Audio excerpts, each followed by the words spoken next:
How do you do, Chattanooga? You're listening to AM 1240 and NoogaRadio.com, Clutch with Keon Rose. And, we're kind of in an interesting spot in the sports calendar because there is a lot of stuff that is going to happen soon. We're just not there yet, right? Like, it's March, but it's not March Madness. The NFL Draft Combine happened, but it's not the NFL Draft. So you have a lot of really cool things. But the NFL Draft Combine was cool and probably like one of the more fascinating NFL Draft Combines that we've seen. Probably because this is not a heavily respected quarterback class.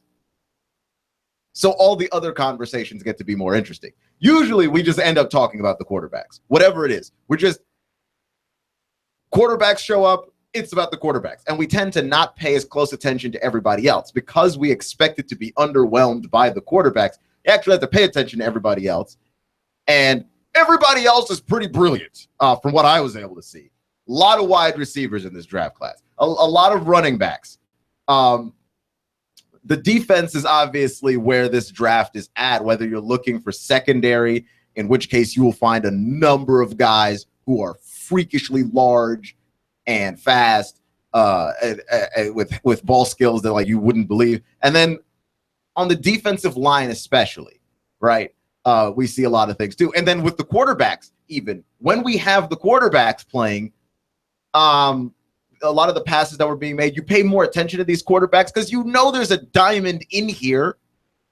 Like everybody's talking about how weak this draft is and how weak it is. And I don't know if we have a star here. You've got a star here. You don't know who it is. Is it Deshaun Watson, Heisman Trophy winner, and then followed up his Heisman Trophy winning season and national title appearance with a Heisman Trophy finalist season and a national title victory, right? Is it that? Is it Mitch Trubisky, who showed a degree of mobility and athleticism and a strong arm? Is that it? Because that guy looks pretty good as well. Like there's a lot of different sport that you just look at and go, okay, this kind of got super interesting. Even guys that you know they're not going to be drafted very high. Josh Dobbs, for instance. Josh Dobbs is a guy that I honestly thought he's probably a fifth rounder. I could see where a team would take a chance on him in the fourth round, in like the middle of the fourth, because of the way that he was able to throw the ball. He's just able to just let it rip. Had some nice throws. The mechanics looked a whole lot better, more clean. Oh, boy. And a lot of the stuff, I think, with Josh Dobbs, where we talk about like his arm strength, no, his arm strength is fine. I think his mechanics were poor, and that's the reason why. And like there is a reason why like his mechanics were poor. The main reason his mechanics were poor being that the offensive line in Tennessee injured all season long and not worth much in the way of protecting him. So it would be interesting to see if he were developed by another team, he were asked to come in, like how high is the ceiling on Joshua Dobbs? Because you can't coach that level of athleticism that he has, and he's already a really smart guy. So that's something to me that I thought was very, very interesting, that if we had a lot of top flight, top tier quarterbacks, we probably don't have any of these other conversations that we're having. And I've been watching the NFL Draft Combine for like ever, because my lifetime, right? I'm 26 years old. I'm 20 years old. My lifetime is the time period where like football exploded into this multi-billion-dollar thing that it is. And we have football 365 days a year. Right? The draft combine, when I was a child, people didn't sit down and watch the draft combine at home on TV. Right? Like when my dad first came to America and started watching football, people didn't sit down and watch the draft combine. Right? Like my dad came to America in the 80s. Like people did not just sit down and just start watching the combine in the middle of spring. Like, you didn't do that. That's not the kind of business that football was. It wasn't the giant monstrosity that it's become, where it's just sort of taken up all of our lives and we follow it relentlessly and we don't really pay attention to anything else. It is that now. And I've been watching this my whole life. And one of the things that I've wondered about the draft combine is, like, what is it about the draft combine that changes people's minds so drastically on players that they have been watching for 3 to 4 years already? Like, what at the draft combine could cause you to really skyrocket up a draft board? Because to me, the combine should be something that you see and go, oh, this confirms stuff that I already know. Like, if a guy you see is explosive, and then you get to the combine and he's not as explosive as you thought, well, that's going to change some things. But you should still believe that guy is a good football player, right? Like, if you had that guy in the top 10, he shouldn't fall all the way out in the top 15 based on a draft combine performance. It's one of those things. I think you get older and you learn things, and you talk to people and they give you information. So one of the things I was talking to Lance Zierlein about, and Lance Zierlein is an NFL writer for an NFL draft analyst, actually, for NFL.com. And one of the things that I talked to him about before the Super Bowl was sort of like guys like Deshaun Watson, who they're good. Like, what else is he trying to prove, really? That he's good? You knew he was good. Like, for me, Deshaun Watson shouldn't be a guy that you really have too many doubts about with regards to what it is that he could do. You've seen him with the most adversity that he could possibly be up against. You've seen him when his team has struggled and looked bad. You've seen him at all the different points, right? But at the same time, Deshaun Watson went out there and really looked good and really lived up to those expectations. And so I've changed my opinion on, like, how it is that you watch the NFL draft combine and work through some of these opinions, right? Because there are certain people that were not on my radar prior to the combine, and they are now. For instance, John Ross, after that 40-yard dash that beat Chris Johnson's 40-yard dash. He ran the 4.22, beating Chris Johnson, the former Tennessee Titan, in his 4.24. Right? Like, guys like that. I did not watch a ton of Washington games, and I really didn't watch Washington until, they showed up and then just got mollywopped by Alabama. And so I didn't really get to see John Ross. First time I'd gotten to see him, and the only thing I thought was, man, that guy is fast. And if you are a team in need of a wide receiver and he's on the board, that better be the dude you take.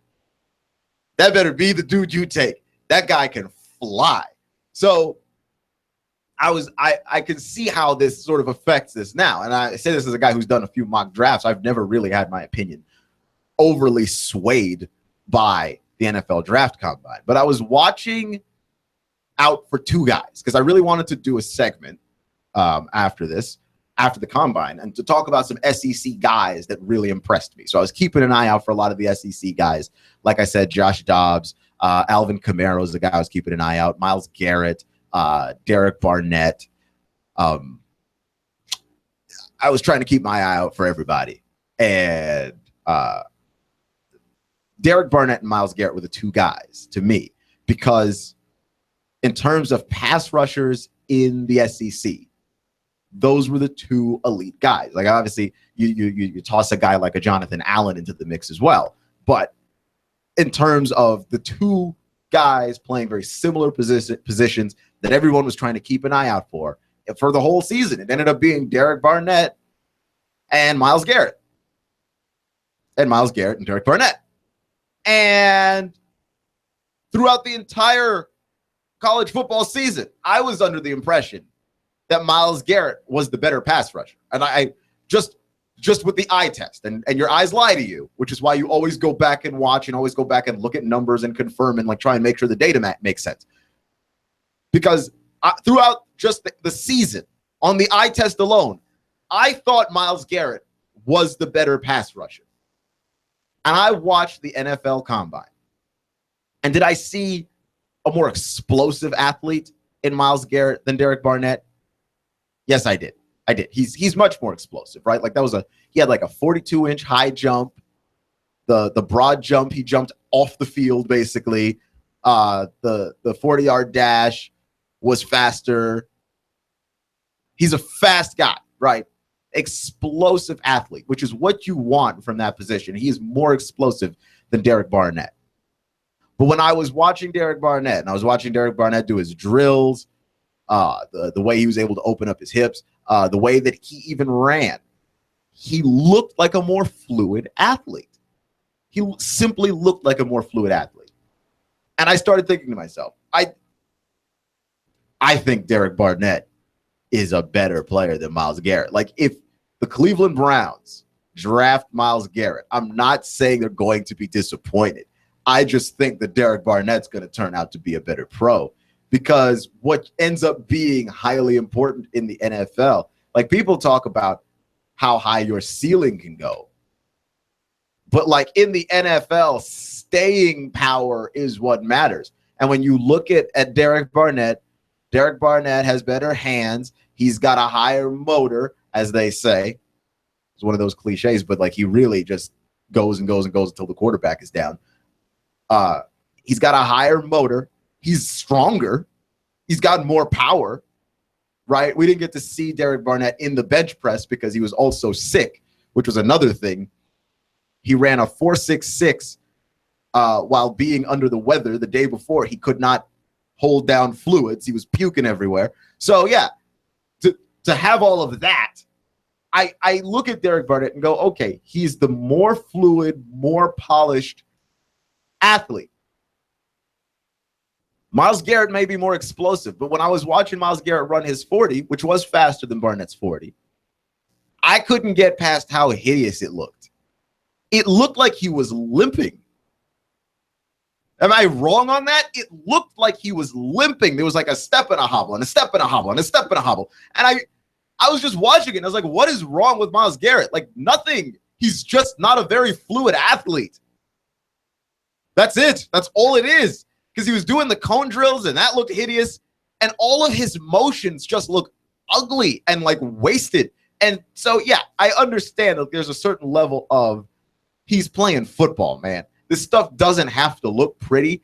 And I wasn't expecting it to look pretty. I just wasn't expecting it to look that ugly. And maybe that doesn't mean anything at all. But there is something to be said about like the fluidity of certain guys, right? Like, one of the things that I like about Troy Polamalu is that Troy Polamalu had always in his career, despite the fact that he's like an enormous dude, played with this level of fluidity that made the game look easy. Michael Strahan was another guy, fluid, powerful, but fluid. It never looked like Michael Strahan was like struggling to move.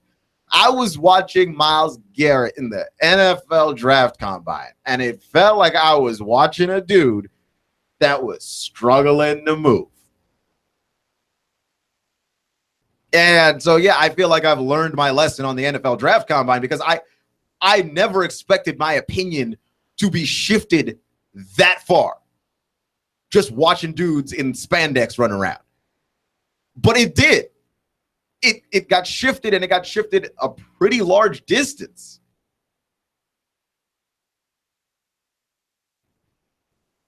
Because I did not expect it to look that bad, right? Like, there are things that when you watch the NFL draft combine, a lot of it is to confirm things that you already know.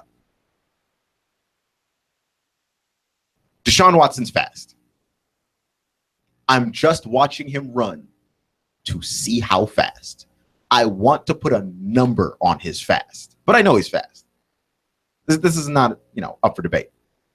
And then he runs and he's fast. There's no surprise there. He goes to throw and he's accurate, incredibly accurate. The deep ball looks good. Guys running all the routes. He's throwing guys open. It all looks good. Like, I remember one year I watched the draft combine. It might have been the year that Cam Newton was there. Like, none of those quarterbacks could throw a guy open. Cam couldn't throw a guy open. Right? Like, they're always waiting for the guy to turn. These guys were throwing people open. And they looked, honestly, really, really good. I just didn't expect my opinion to be swayed that much, because I expected a certain level of explosion from Myles Garrett, and it was there. But what I didn't expect was like these sort of wasted movements, right? And it looked laborious, and I'm like, sure, yeah, he's going to be explosive, but like, I want to know, if I'm an NFL guy, like, what's the staying power on this? Myles Garrett, 6 years into the league, like, if it looks like he's struggling now, 6 years from now, what on earth is that going to look like?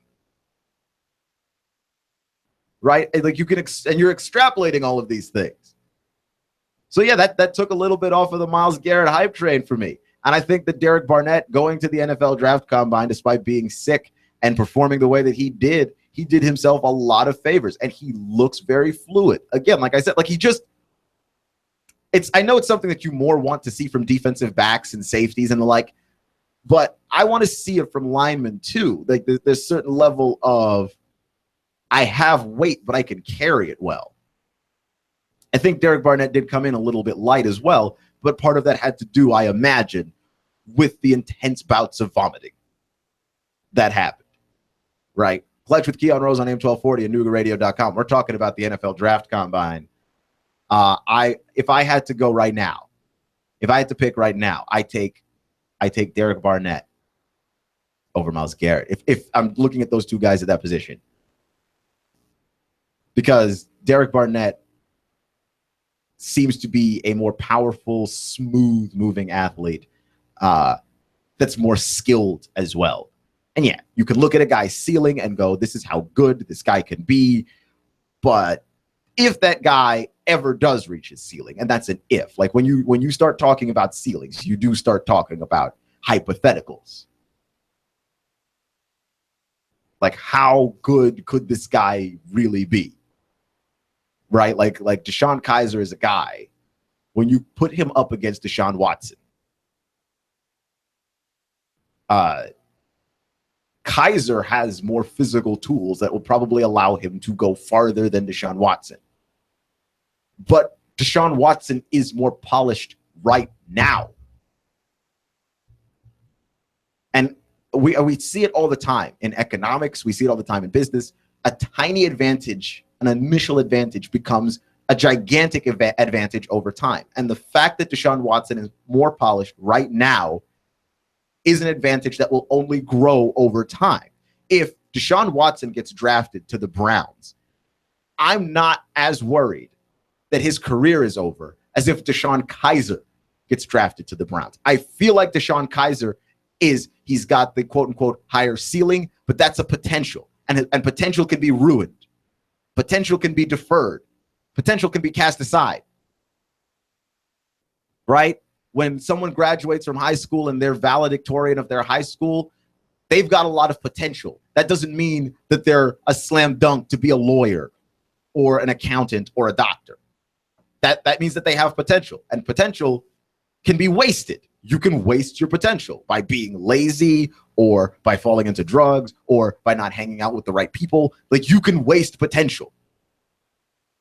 Having more potential than somebody else doesn't mean that it can't be wasted. Deshaun Watson gets drafted by the Browns and Deshaun Kaiser gets drafted by the Browns. I assure you, you're going to want the stability that comes with Watson, that comes with a guy that's polished already. There's less of it to waste. There's less of it to waste. Clutch with Keon Rose on AM 1240 and Noogaradio.com. And I can't tell you, like Myles Garrett and Deshaun Kaiser versus Deshaun Watson and Derek Barnett, like, they seem to be like reasonable comparisons to one another, because it's how far can one guy go over the other? I think there's no doubt Myles Garrett has the potential to go much farther than Derek Barnett. But I'm saying, if I don't want to risk wasting a guy's potential, you know what I'm going to do? I'm going to take the more polished guy, because that lasts longer. right? Like a guy who has things and does things without having to be coached for it. That lasts longer. I don't know. I think Derek Barnett might be better than Myles Garrett. Clutch with Keon Rose on AM 1240 and NoogaRadio.com. There was a lot of interesting stuff going on with some of these running backs, though, too. Pretty incredible running back class as well. And we'll get into all that stuff later. Clutch with Keon Rose. Next.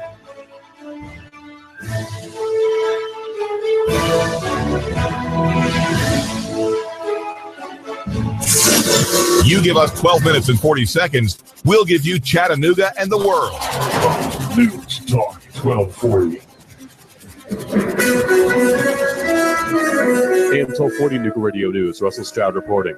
In Dalton, Georgia, the body of a 26-year-old man has been found who went missing from Lafayette. Police say he was last seen at the Cliffs apartment area on Sugar Road on Friday night. He was reported missing by his family. Later, a passerby spotted him in a creek between Academy Sports and the Home Depot on Sugar Road around 1 p.m. on Sunday. He was dead. So far, no arrests have been made. 72-year-old woman's body was found inside of a Cleveland home filled with smoke. Firefighters breaking in, finding the body inside.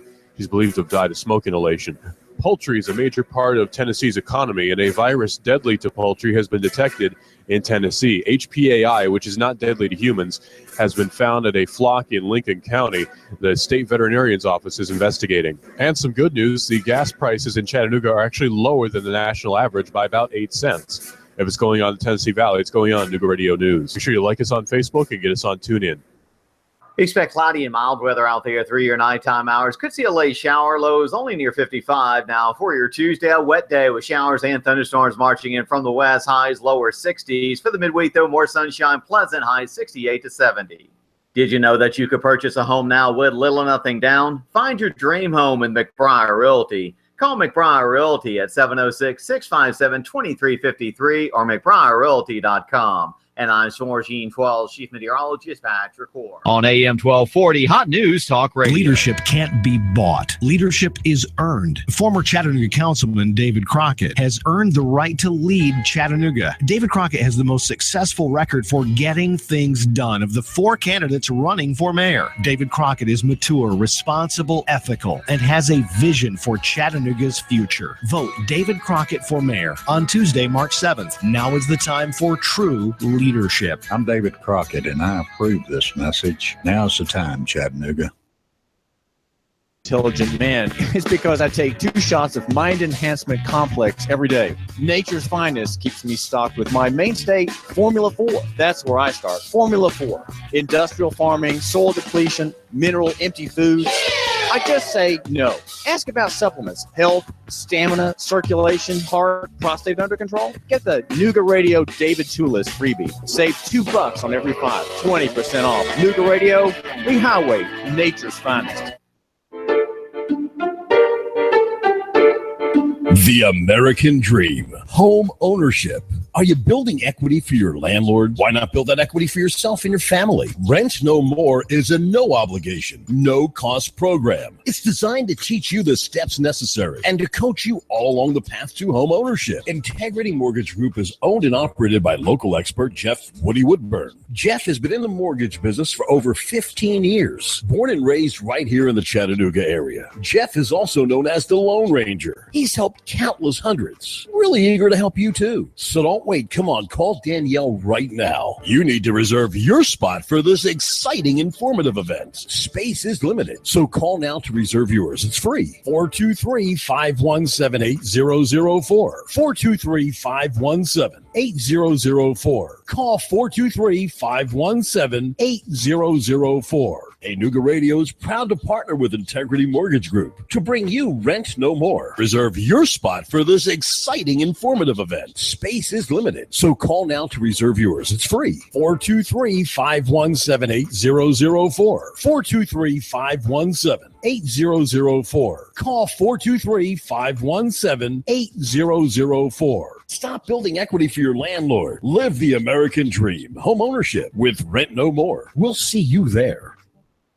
Competent, kind, caring, knowledgeable, experienced, great listener, great negotiator, in touch, accessible. If these are the characteristics you want and need in a realtor, you want and need Thomas DeMoss of Keller Williams Realty. Thomas is a very gifted realtor who puts the client's needs first. Whether you're buying or selling a home, Thomas is the realtor of choice. Thomas will help and guide you through each step of this very important process. For many of us, the purchase of a home is one of our largest investments and most important family and financial decision. Let Thomas use his 10 years of experience in the Chattanooga real estate market to give you the advantage you need when buying or selling a home. Buying a house? Thomas can help you navigate the emotional and somewhat anxious process of buying a home. For those of you who want to sell a house, Thomas uses his marketing and negotiating experience to help you sell your home for top dollar. Thomas is a local resident, raising his family here in Hamilton County. He knows the area very well. For many agents, real estate is a job. With Thomas DeMoss, it's a passion and what he loves to do. Call Thomas today for a no-obligation consultation. He makes the process as simple as possible. Call 423-364-0028 and visit his website, northriverpropertygroup.com.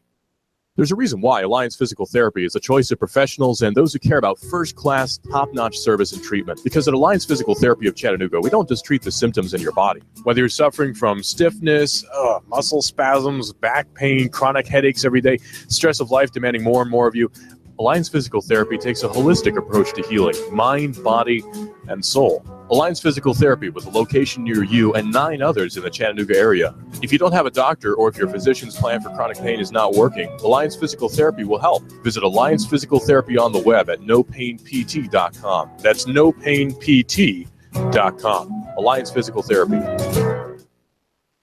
And now to our reporter in the field. We asked Ray at Ray's Plumbing what's important for homeowners to know. Some field line systems can cost upwards of $10,000. The bottom line is to save yourself money down the road. I would definitely recommend everybody with a septic that is not on county or city sewer to have an inspection done by a qualified professional. It'd be great if nobody did inspections on them for all plumbing companies. That's what we do to make a living. Not to scare anyone, but it should be in the back of your mind. The danger is the field lines failing and costing thousands upon thousands of dollars and tearing your yard up. By preventative maintenance, you're saving yourself a large headache that may displace yourself and your family. That happens more often than you think. The waste is designed to stay in the tank, and that waste will build up over time. Even with treatment, we have to help that waste break down. Ultimately, preventative maintenance is the key that will keep you from spending $5,000 to $10,000 on replacing your septic system. The bottom line is to save yourself money down the road. Call Ray at Ray's Plumbing, 421-6341, 421-6341. You give us 12 minutes and 40 seconds, we'll give you Chattanooga and the world. News Talk 1240.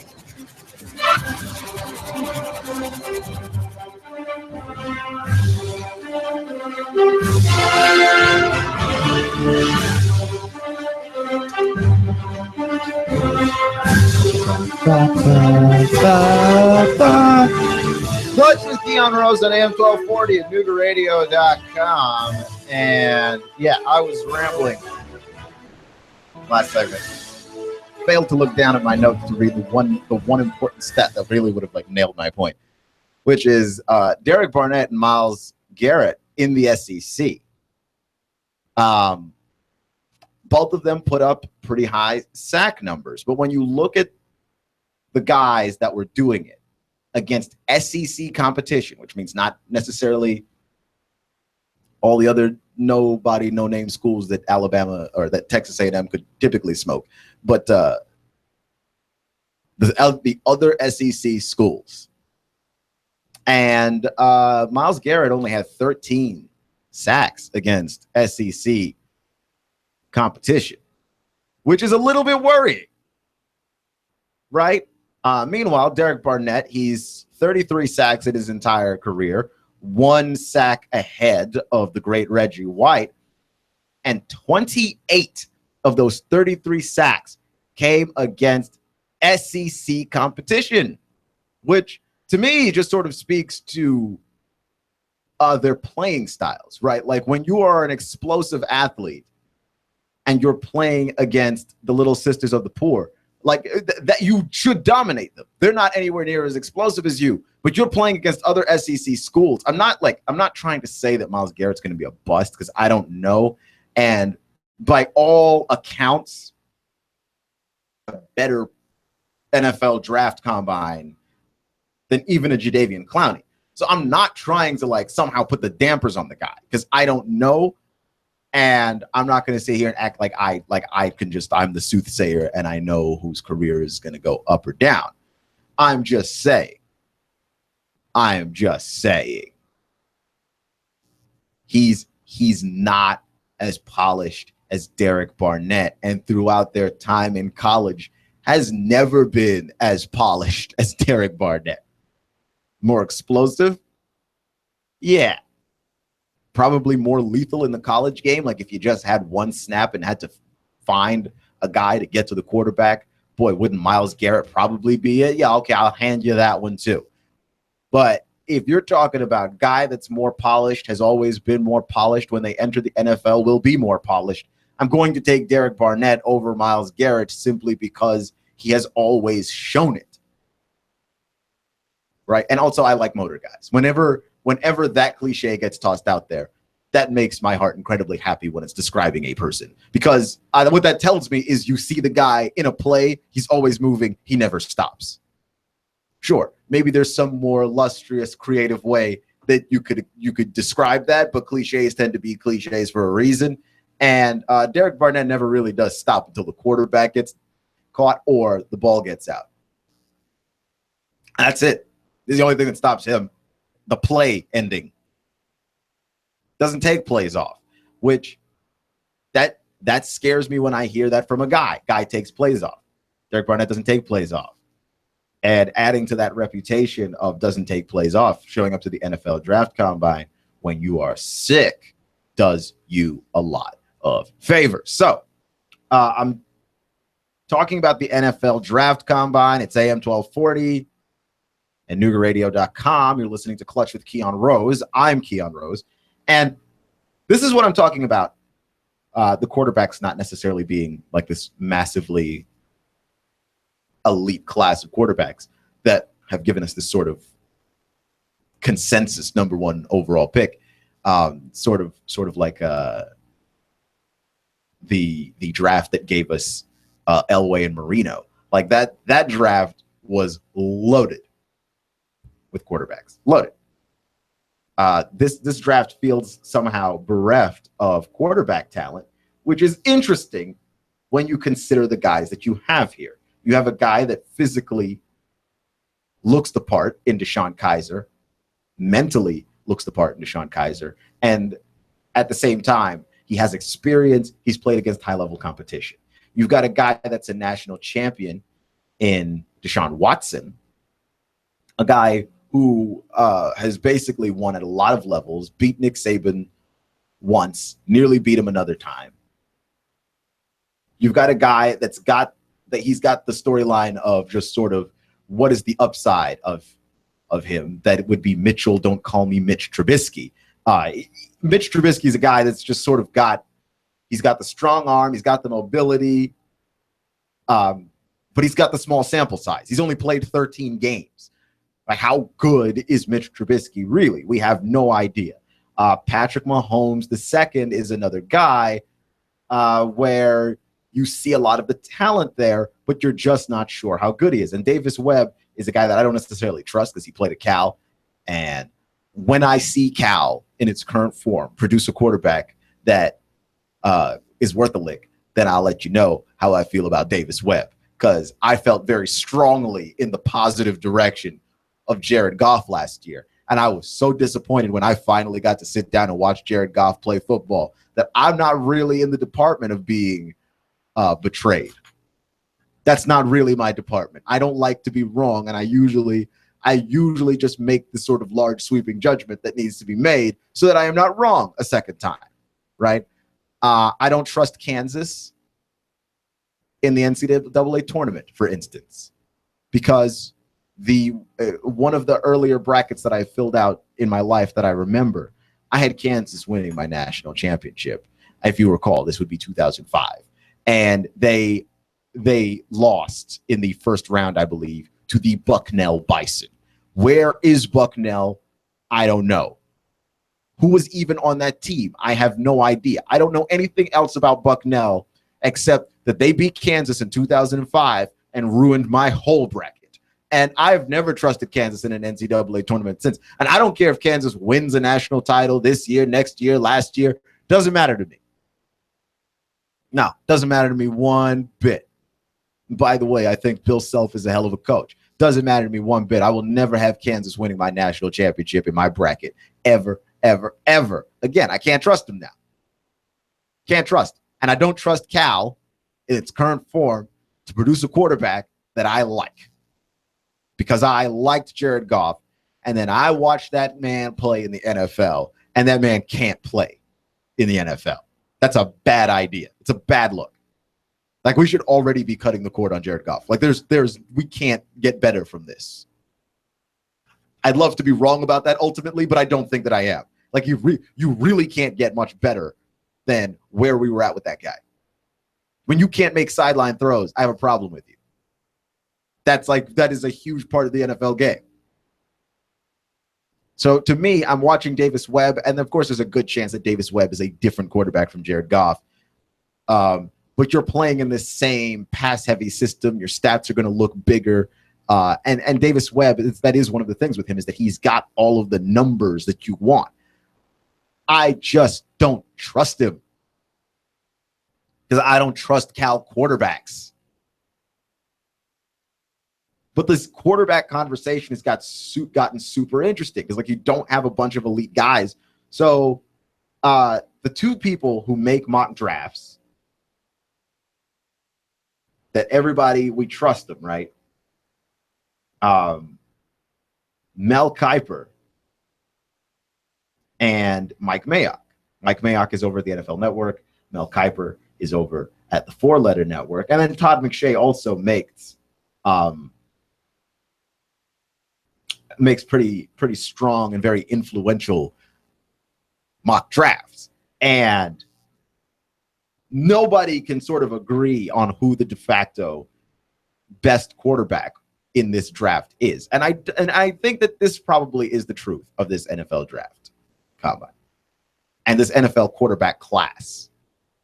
I don't think that this is a really weak quarterback class, because the names that keep coming up are names that people are willing to take a chance on, which means that you don't think that these guys are really, really weak.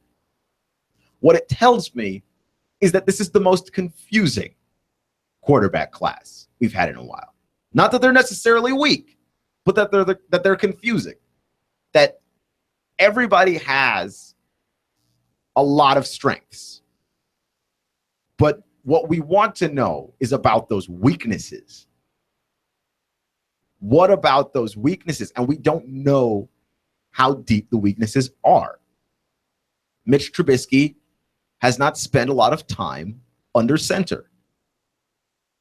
That's a weakness going into the NFL. But how big of a weakness is it? It's a lot of quarterbacks that haven't spent a lot of time under center when they get to the NFL. Marcus Mariota didn't spend a lot of time under center when he went to the NFL. Like, sure, you have guys that are Jameis Winston, Andrew Luck, get to play in these pro-style offenses and look good in college. But most guys come out of the spread. And if you hit on a quarterback, you're more than likely going to be taking a chance on a guy that didn't play a lot under center in college. You're hitting on a guy that came out of the spread. Ryan Tannehill has proven to be a fairly serviceable quarterback for the Miami Dolphins. That dude came about the spread. Right? Like, this is what this is now. Right? Just talked about Jared Goff. I don't think Jared Goff can play, but you had to take that chance on him with the number 1 overall pick because of the numbers that he put up, and you were taking a chance on a guy that came out of the spread. So how big of a weakness is this really if you're trying to get Trubisky? Well, depends on what you do if you're Cleveland, right? Like, I've heard rumblings that Cleveland is trying to get Mitch Trubisky with the number 1 overall pick, which I don't know if you can find a bigger mistake for Cleveland to have made ever. You can't take Trubisky with the number 1 overall pick. You have 2 top 10 picks. And I think everyone can agree, maybe Deshaun Watson is the first quarterback taken. Maybe Deshaun Kaiser is the first quarterback taken. It ain't Mitch. Oh, excuse me. Mitchell wants to be called Mitchell Trubisky now. Mitchell, don't call me Mitch. That guy that guy ain't number one. That's not the best quarterback in the draft class, right? Like, I know a lot of things, and that's one of them. He ain't it, but he could be very good, right? It's like, how much is the chance worth? So, like, I'm looking at Mike Mayock, and Mike Mayock had, as of his last mock draft, though after the combine, obviously, a lot of stuff's going to change, but he had Deshaun Kaiser number 1, Deshaun Watson number 2, Mitch Trubisky number 3, Patrick Mahomes number 4, and Davis Webb at 5. And I mean, that looks about right to me. So I'm looking at Todd McShay's, and here's what McShay has. McShay has Trubisky number 1. He's got Deshaun Watson number 2, Kaiser number 3, Brad Kaya number 4, and Nathan Peterman number 5. And so what I'm learning is this is the most confusing quarterback class we have ever seen. Because when I watch those guys go out there and throw at the draft combine, here's what I learned. Got a lot of guys who can throw. We got a lot of guys who can throw. Because I've watched the combine some years where you have quarterbacks and they're doing the drills with the receivers and throwing the receivers, and they are overthrowing receivers. They are underthrowing receivers. They are throwing off target to receivers. And you didn't see a ton of that this time. Like, and obviously, like, the preparation for this thing gets to be, it gets to be better. You had a bunch of guys who showed up. They weren't afraid to make unscripted throws. But it is insane. It is absolutely insane. Like, when you look at the number of guys who really showed up and helped themselves in the draft combine. Like, they've just muddled the pot even further. Take a guy like the guy from Miami, Brad Kaya, who really, he looked fluid. He threw the ball well. And I don't think that anybody was talking about Brad Kaya when we started this thing. Nathan Peterman, he didn't blow you away with any of the athleticism stuff, but, like, he was never going to. That's just not ever been his game.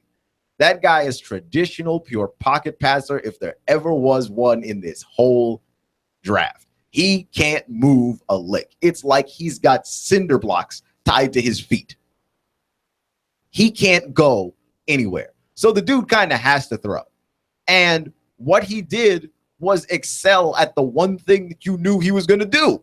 He, in terms of being accurate, in terms of being able to hit his receivers, all of his receivers, every time he threw the ball in stride. Nobody ever had to slow down to try and get a pass from Nathan Peterman. And it was interesting to me.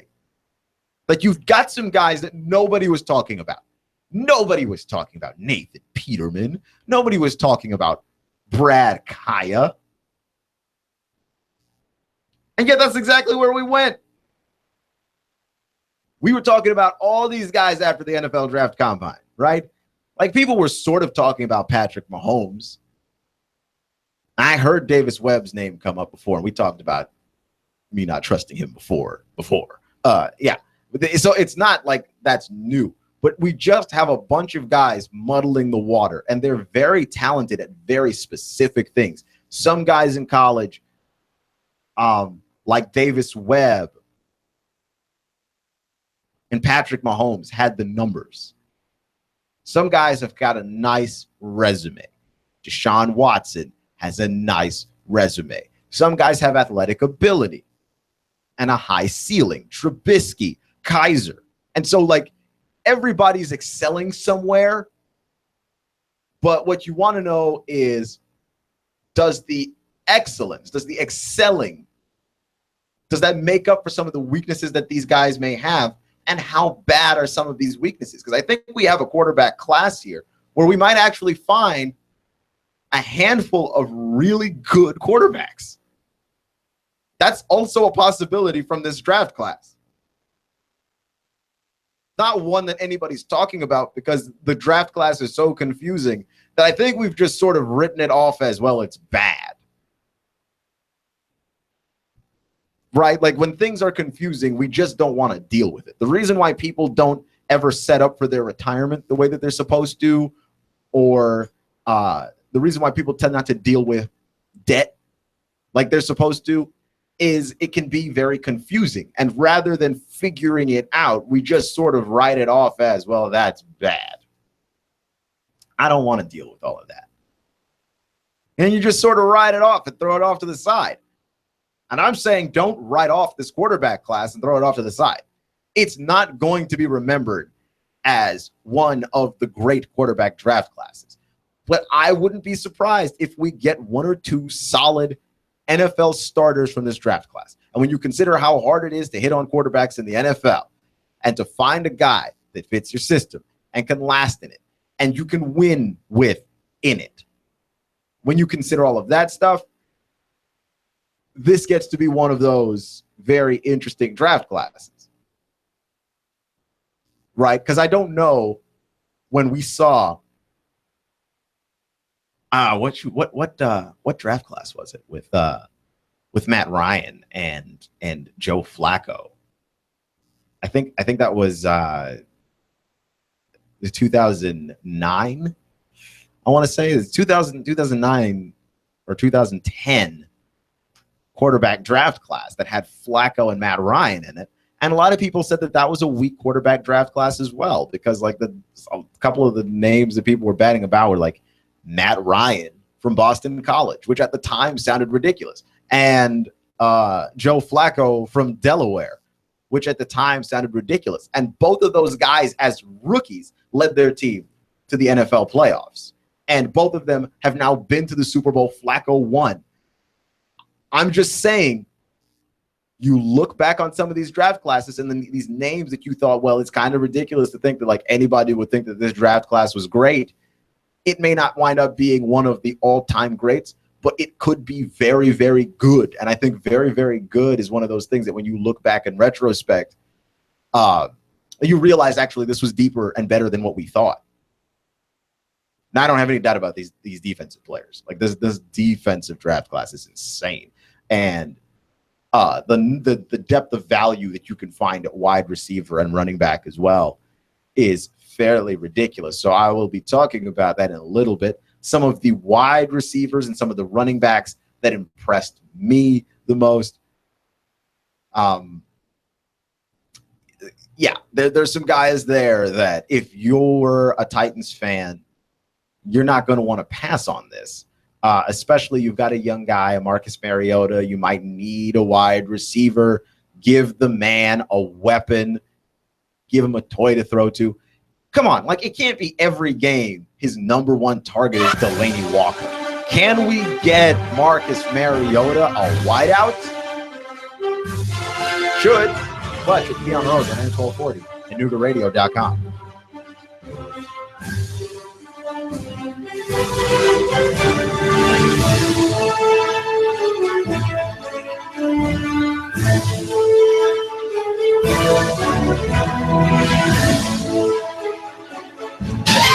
Truex Jr. is off the pace and he is headed to the pit lane. Elliott powers around the outside. Michael McDowell pops a right front tire. Here's Martin Truex to the bottom. Blaney blocks him off too. Meanwhile, Chase Elliott went 4 wide on the back straightaway. They're side by side for the lead. Garrett live on Chattanooga's official NASCAR radio station. Fox News Talk 1240. The voice of NASCAR.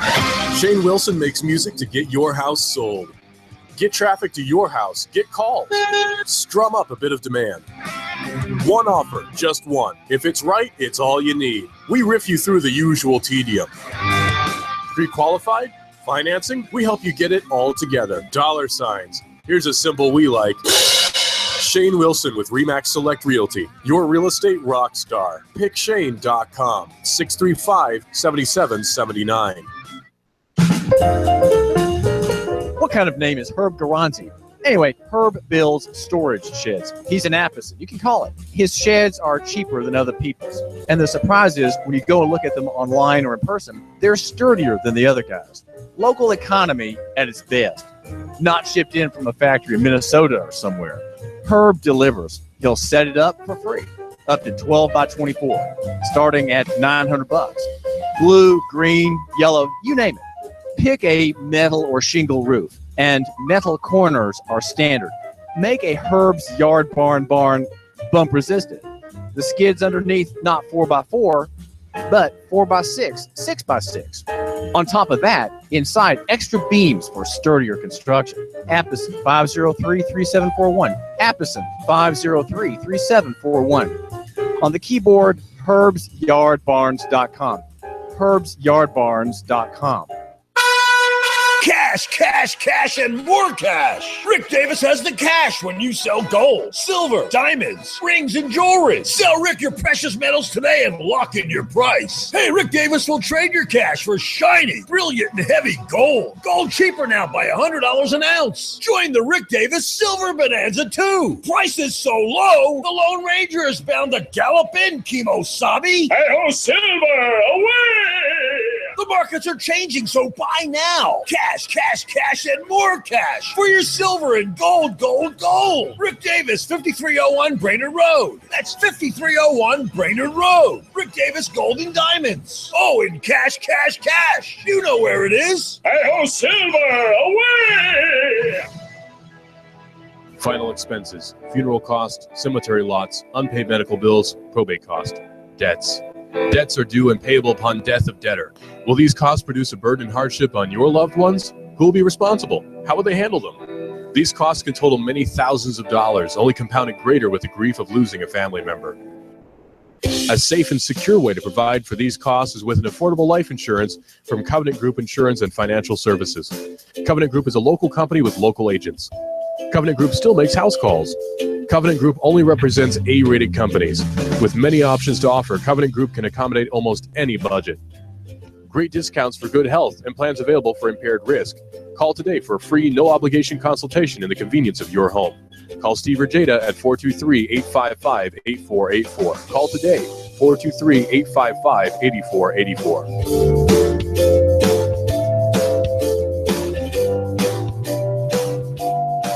Now is the time to regain the momentum the city of Chattanooga lost 4 years ago. David Crockett has a vision and a plan to put Chattanooga back on track. David Crockett has a plan to bring 1,000 jobs across all of our neighborhoods. David Crockett has a plan to address citywide affordable housing and a plan to address violence head on. Get out and vote Tuesday, March 7th. Vote David Crockett for mayor. I'm David Crockett, and I approve this message. Now's the time, Chattanooga. Had breath, and once he slobbered. But your dog's teeth are important for his health. The canine dentist at Wolf Fever has an offer. Listen, ultrasonic cleaning, polishing, x-rays, only $135. Ordinarily, you'd pay $175. You give us 12 minutes and 40 seconds, we'll give you Chattanooga and the world. WSDT Sunny Daisy, Chattanooga. Travel ban number 2 issued today. The United States has a right to control who enters our country. The White House on the president's claim that Trump Tower telephones were tapped by the Obama administration. We're encouraging the House and Senate to use their oversight capabilities and look into this. This is the CBS World News Roundup Late Edition. I'm Dave Barrett. New travel restrictions take effect in 10 days, and they focus on those from Syria, Iran, Yemen, Libya, Somalia, and Sudan. The Department of Justice believes that this executive order, just as the first executive order, is a lawful and proper exercise of presidential authority. That's Attorney General Jeff Sessions. Details from CBS's Stephen Portnoy. President Trump signed this new executive order alone in his office. No TV cameras were brought in. He left it to 3 cabinet officials, the heads of the Departments of State, Justice, and Homeland Security, to be the new order's public face. Secretary of State Rex Tillerson. This revised order will bolster the security of the United States and her allies. The new order takes Iraq off the banned list, but it reimposes travel restrictions for nationals of 6 other countries. To pass muster with the courts, green card holders and travelers already granted visas will be allowed to come to the U.S.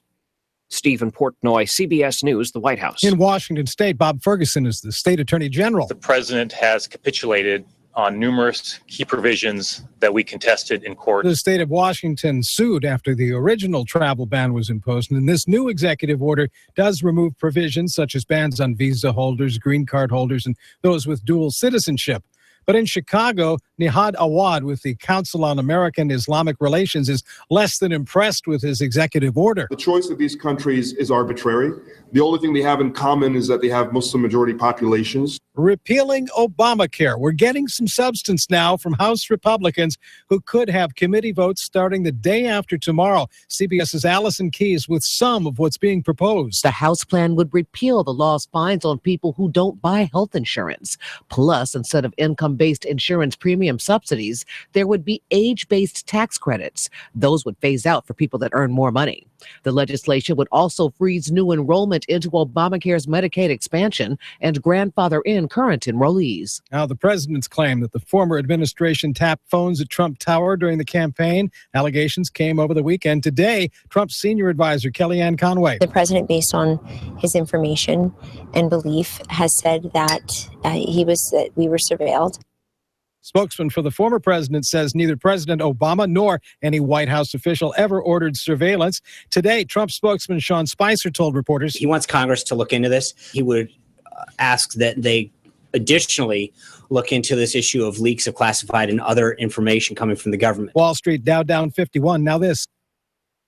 If you owe back taxes, there's a lot you need to know, starting with rule number 1. Don't mess with the IRS. They are cracking down this year by sending out heart-stopping letters actively garnishing paychecks, levying bank accounts, and putting liens on homes and businesses. That's all true. But it's also true there's a way out. It's called the Fresh Start Initiative, an important government program for tax debt assistance. It's one of the biggest breaks the IRS has ever offered, so now's the time. You could qualify for a tax settlement that saves you thousands, even tens of thousands. Nobody knows this program like the award-winning experts at Optima Tax Relief. They have an A+ rating with the Better Business Bureau and will work to get you the best deal possible. Don't mess with the IRS. For tax help you need, for tax help you can trust, call Optima for a free consultation. Call 800-559-8226. 800-559-8226. 800-559-8226. Optima Tax Relief.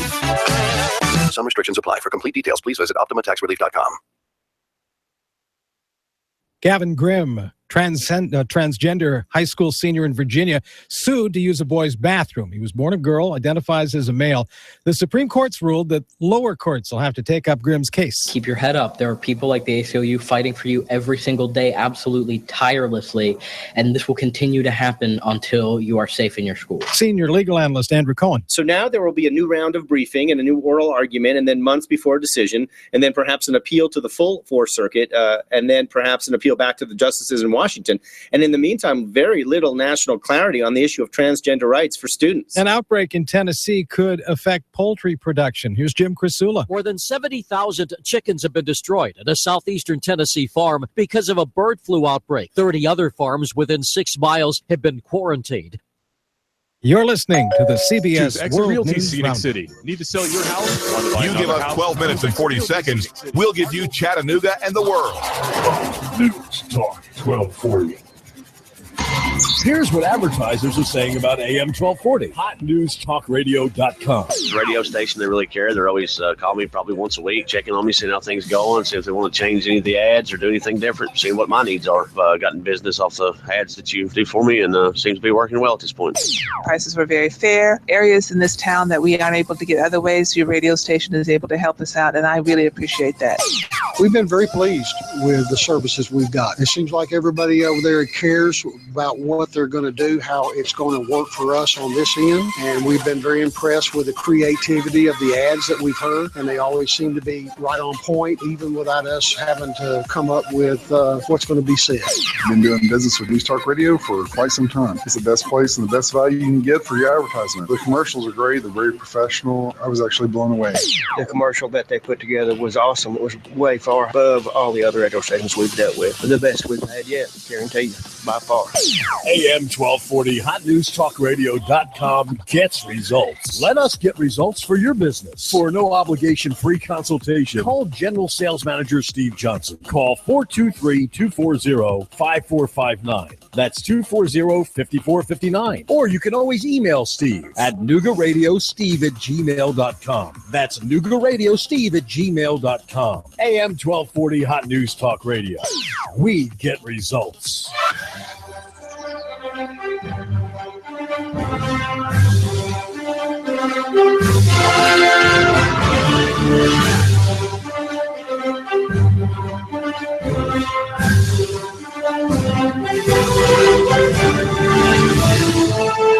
Clutch with Keon Rose on AM 1240 and NoogaRadio.com. Hour number 2. Still talking NFL Draft Combine. There's a lot of stuff in there, man. I mean, there's a lot of stuff to dig through with that. Okay, so here's the thing with the running backs. Because I really enjoyed watching the running backs, probably more so than anybody else, because all of the running backs did something well, like the quarterbacks. And quite frankly, if you want to look at the way that the whole running back thing is sort of being muddied, this is one example of it. And this is also why people are very critical of the NFL Draft Combine, right? And they call it the Underwear Olympics and all that stuff, is because there is a point at which you can watch stuff in the NFL Draft Combine and just lose sight of football. Like, you just watch stuff in the Combine and go and just start to like nitpick on guys' times and their movements and all of this stuff, and forget that all of this is to see how well guys' athleticism translates to football. This is why I've held the belief that like the Combine shouldn't be a deciding factor for you. And even though I feel like it can be, right? Like Deshaun Watson did himself a lot of favors by throwing well at the Combine. And so did Kaiser and Brad Kaya, who we were not talking about before and suddenly are talking about. You can do yourself a lot of favors in terms of people paying attention to you at the Combine.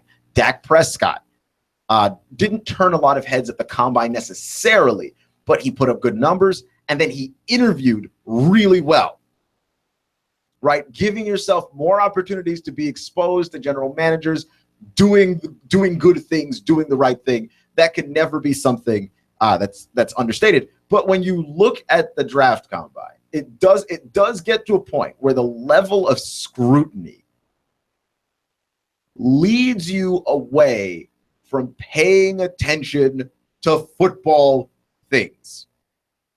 You end up not at all paying attention to football. And the running backs are a great example of this. They're a fantastic example of this. So Leonard Fournette, who is the guy that at least I was looking forward to the most, had when he weighed in at 240 pounds, which people were expecting him to weigh in at 235. Leonard Fournette says it's water weight. I don't care. Leonard Fournette didn't show up to the Combine fat. Okay, he showed up at 240, which I don't know if you saw Leonard Fournette during the NFL Draft Combine. He still looks like a monster. Like, he still looks like a cyborg that they created in a lab somewhere.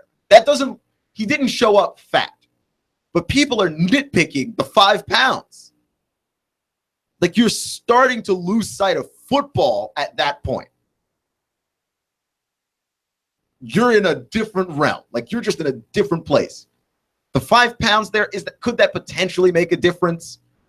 Like, if you're looking at the long term of if we expect Leonard Fournette to show up to camp at a certain weight and he doesn't, and he can't ever seem to. Like, yeah, I can understand, I suppose, at some level of worry with that. But then I look at Leonard Fournette's other times and his other numbers that came up. And that Leonard Fournette essentially did nothing with the long jump, the vertical jump, or the broad jump, rather. He didn't do anything with the broad jump. He didn't do anything with the vertical. Leonard Fournette basically showed up, beasted the 40-yard dash, and was was the second fastest running back on site at 240 pounds, mind you, and looked very fluid. And when he was doing the cone drills, he looked very fluid to me. I don't know. And people were like, well, but the broad jump and the vertical jump, which are measures of explosiveness. But the 40-yard dash is also a measure of explosiveness. And he nailed it.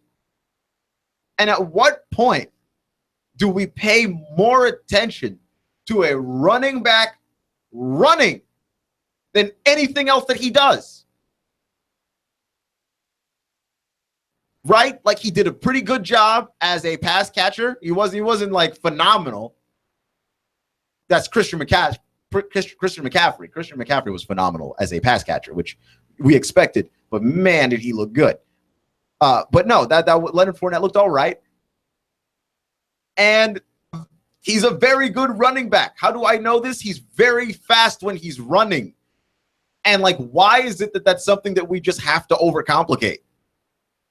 Why are we taking this to somehow the next level of football analysis of, well, the broad jump and the vertical, but his 40 was fast and he's 240 pounds of muscle. At what point is that not the more important story here?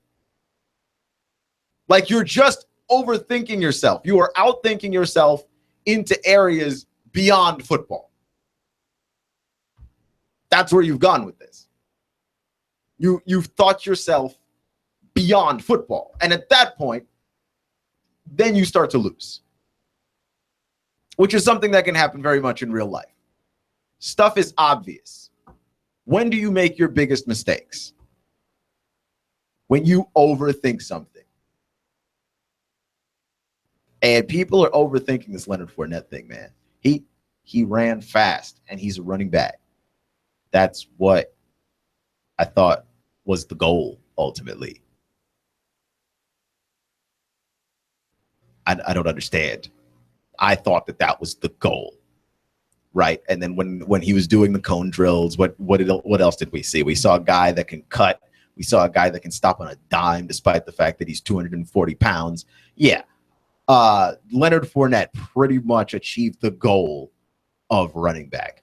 I think a guy that people were a little bit disappointed in was Dalvin Cook. We thought Dalvin Cook would be much faster than Leonard Fournette.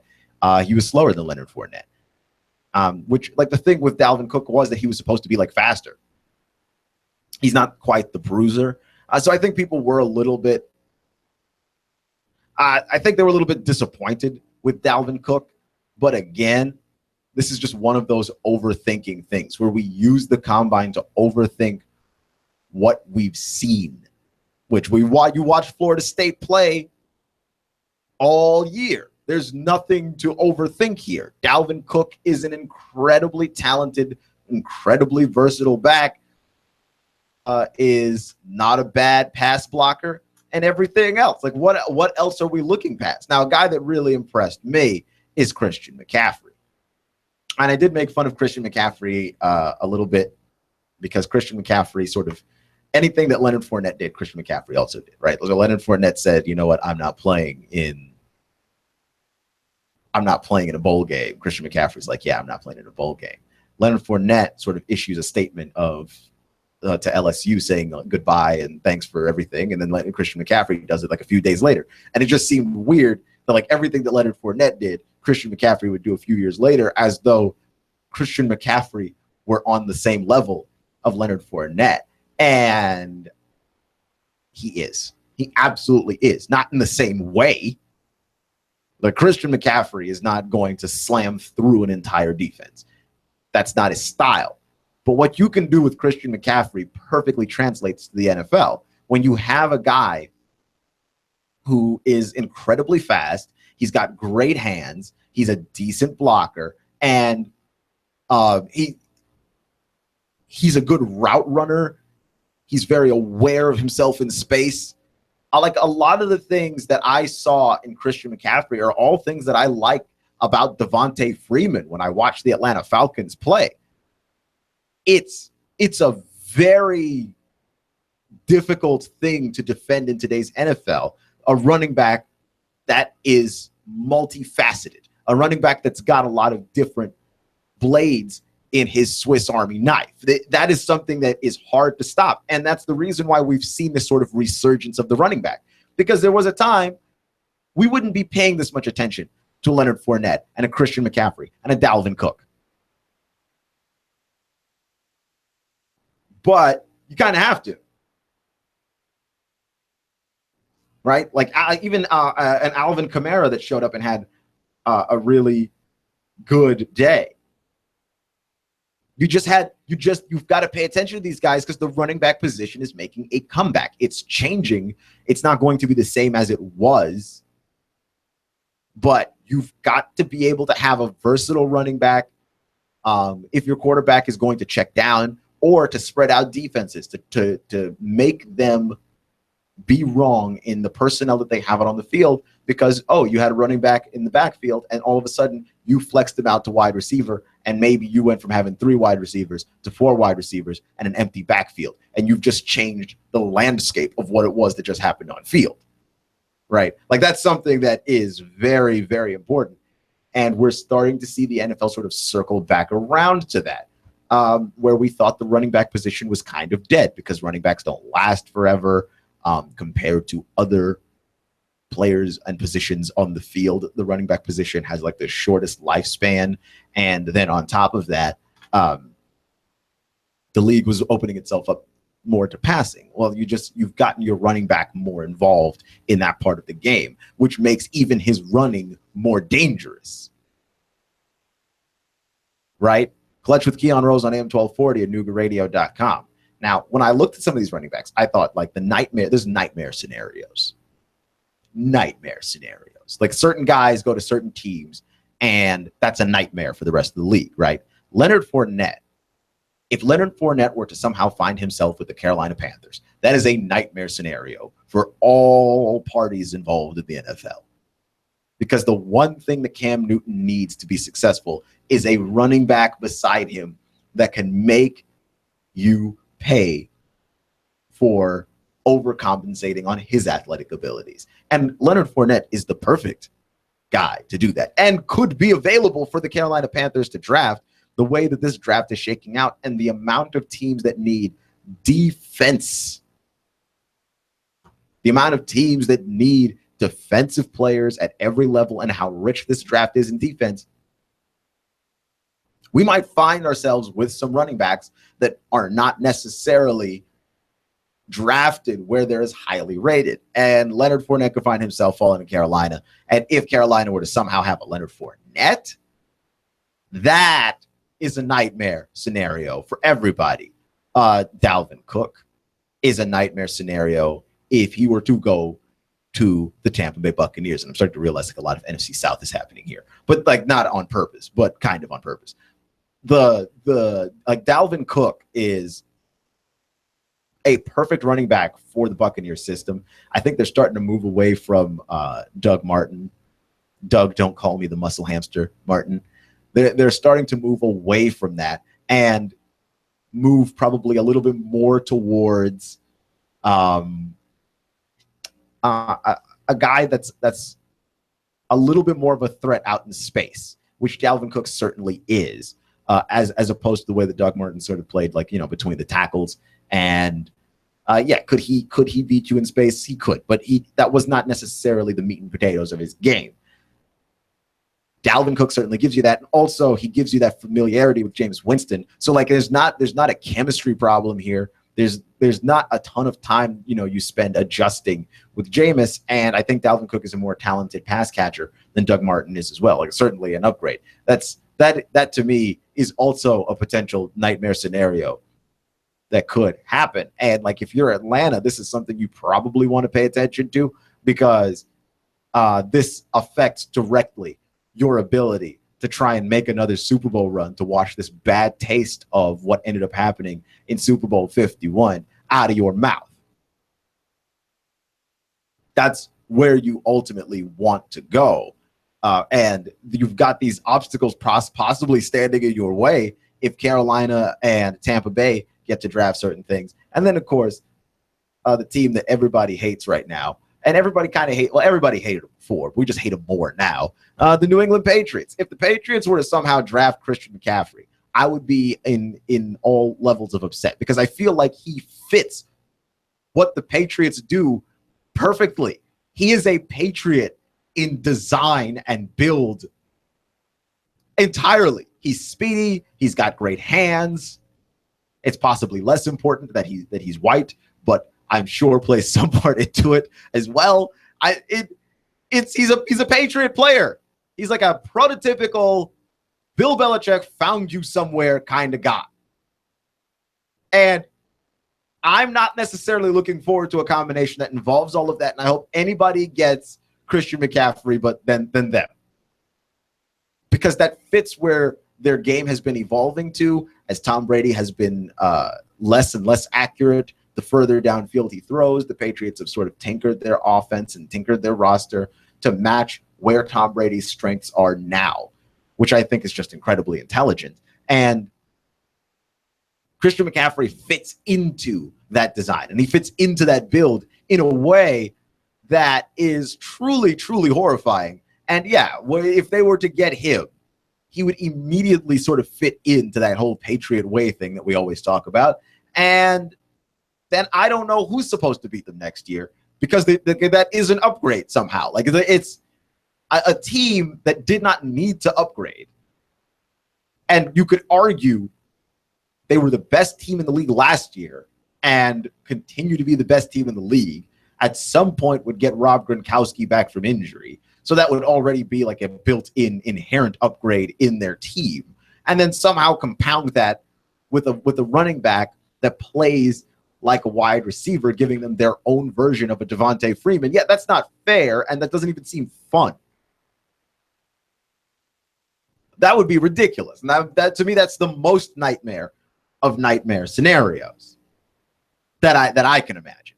Anyway, it's pretty intense, right? We have got to get through some of this because I've got some of the tight ends to get through too. But you just have a lot of storylines in this NFL draft, and I think that when you have a quarterback class that isn't as deep, it actually makes for more entertaining draft following because you do pay attention more to the other positions. You start looking at offensive line and defensive back.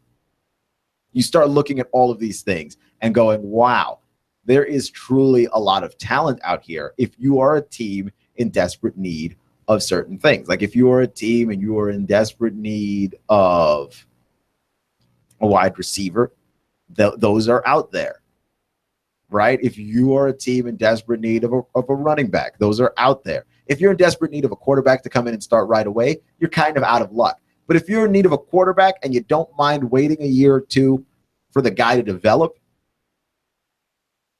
I don't think that you have ultimately a problem. I really don't.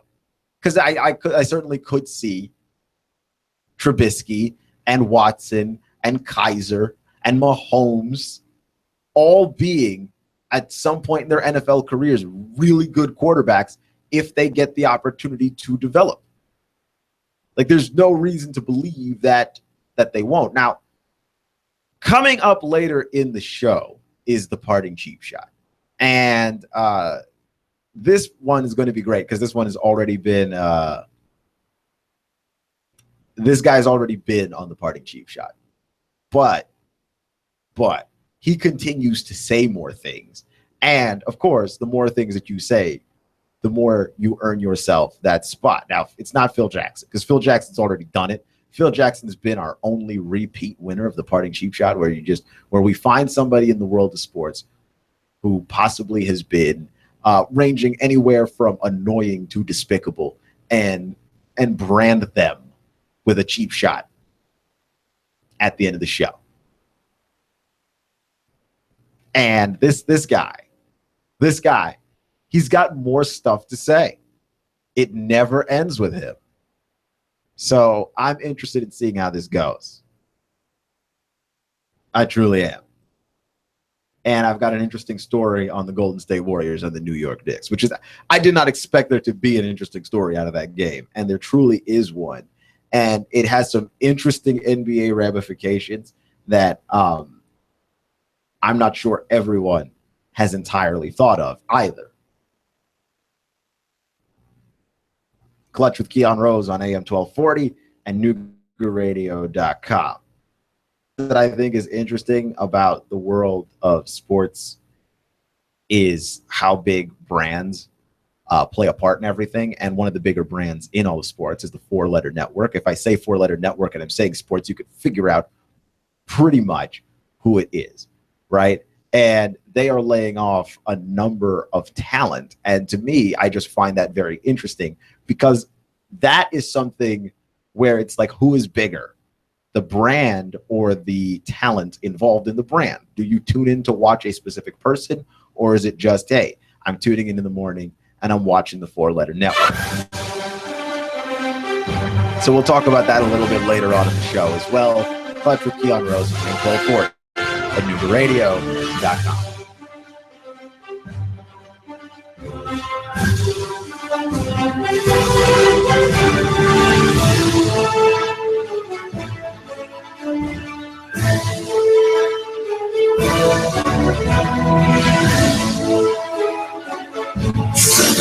You give us 12 minutes and 40 seconds, we'll give you Chattanooga and the world. News Talk 1240. AM 1240 Nooga Radio News. Russell Stroud reporting. In Dalton, Georgia, the body of a 26-year-old man has been found who went missing from Lafayette. Police say he was last seen at the Cliffs apartment area on Sugar Road on Friday night. He was reported missing by his family. Later, a passerby spotted him in a creek between Academy Sports and the Home Depot on Sugar Road around 1 p.m. on Sunday. He was dead. So far, no arrests have been made. 72-year-old woman's body was found inside of a Cleveland home filled with smoke. Firefighters breaking in, finding the body inside. He's believed to have died of smoke inhalation. Poultry is a major part of Tennessee's economy, and a virus deadly to poultry has been detected in Tennessee. HPAI, which is not deadly to humans, has been found at a flock in Lincoln County. The state veterinarian's office is investigating. And some good news, the gas prices in Chattanooga are actually lower than the national average by about 8 cents. If it's going on in the Tennessee Valley, it's going on Nooga Radio News. Make sure you like us on Facebook and get us on TuneIn. Expect cloudy and mild weather out there through your nighttime hours. Could see a late shower, lows only near 55. Now for your Tuesday, a wet day with showers and thunderstorms marching in from the west, highs lower 60s. For the midweek, though, more sunshine, pleasant highs 68 to 70. Did you know that you could purchase a home now with little or nothing down? Find your dream home in McBriar Realty. Call McBriar Realty at 706-657-2353 or McBriarRealty.com. And I'm Swargene 12, Chief Meteorologist, Patch Report. On AM 1240, Hot News Talk Radio. Leadership can't be bought. Leadership is earned. Former Chattanooga Councilman David Crockett has earned the right to lead Chattanooga. David Crockett has the most successful record for getting things done of the 4 candidates running for mayor. David Crockett is mature, responsible, ethical, and has a vision for Chattanooga's future. Vote David Crockett for mayor on Tuesday, March 7th. Now is the time for true leadership. I'm David Crockett, and I approve this message. Now's the time, Chattanooga. If I'm the city's most intelligent man, it's because I take 2 shots of Mind Enhancement Complex every day. Nature's Finest keeps me stocked with my mainstay, Formula 4. That's where I start. Formula 4. Industrial farming, soil depletion, mineral empty food. I just say no. Ask about supplements, health, stamina, circulation, heart, prostate under control. Get the Nooga Radio David Tulis freebie. Save $2 on every 5. 20% off. Nooga Radio, the highway, nature's finest. The American dream. Home ownership. Are you building equity for your landlord? Why not build that equity for yourself and your family? Rent No More is a no obligation, no cost program. It's designed to teach you the steps necessary and to coach you all along the path to home ownership. Integrity Mortgage Group is owned and operated by local expert Jeff Woody Woodburn. Jeff has been in the mortgage business for over 15 years. Born and raised right here in the Chattanooga area, Jeff is also known as the Lone Ranger. He's helped countless hundreds. Really eager to help you too. So don't wait Hey, come on, call Danielle right now. You need to reserve your spot for this exciting, informative event. Space is limited, so call now to reserve yours. It's free. 423-517-8004. 423-517-8004. Call 423-517-8004. Hey, Nooga Radio is proud to partner with Integrity Mortgage Group to bring you Rent No More. Reserve your spot for this exciting, informative event. Space is limited, so call now to reserve yours. It's free. 423-517-8004. 423-517-8004. Call 423-517-8004. Stop building equity for your landlord. Live the American dream. Home ownership with Rent No More. We'll see you there. Competent, kind, caring, knowledgeable, experienced, great listener, great negotiator, in touch, accessible. If these are the characteristics you want and need in a realtor, you want and need Thomas DeMoss of Keller Williams Realty. Thomas is a very gifted realtor who puts the client's needs first. Whether you're buying or selling a home, Thomas is the realtor of choice. Thomas will help and guide you through each step of this very important process. For many of us, the purchase of a home is one of our largest investments and most important family and financial decision. Let Thomas use his 10 years of experience in the Chattanooga real estate market to give you the advantage you need when buying or selling a home. Buying a house? Thomas can help you navigate the emotional and somewhat anxious process of buying a home. For those of you who want to sell a house, Thomas uses his marketing and negotiating experience to help you sell your home for top dollar. Thomas is a local resident, raising his family here in Hamilton County. He knows the area very well. For many agents, real estate is a job. With Thomas DeMoss, it's a passion and what he loves to do. Call Thomas today for a no-obligation consultation. He makes the process as simple as possible. Call 423-364-0028 and visit his website, northriverpropertygroup.com.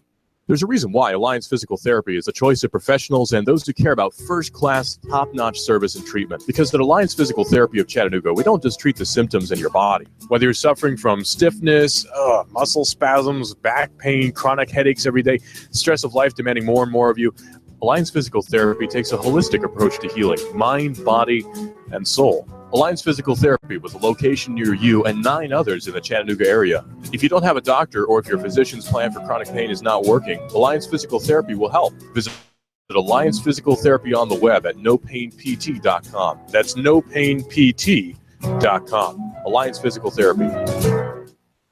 And now to our reporter in the field.